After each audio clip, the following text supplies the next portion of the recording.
আসসালামু আলাইকুম বন্ধুরা, আপনারা সবাই কেমন আছেন? আশা করি সবাই ভালো আছেন।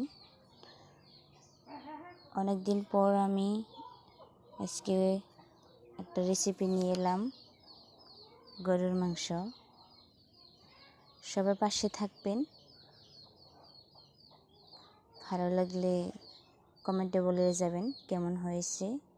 ফুল ভিডিওটা করি নাই, আমি হাফ ভিডিও করেছি। রান্নাটা কেমন হয়েছে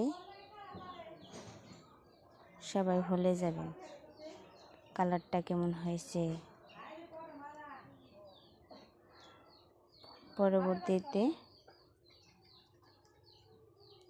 পরবর্তীতে আরও ভিডিও নিয়ে আসবো আপনাদের সামনে। আশা করি আপনাদের সবাই ভালো লাগবে। আসসালামু আলাইকুম, সবাই ভালো থাকবেন।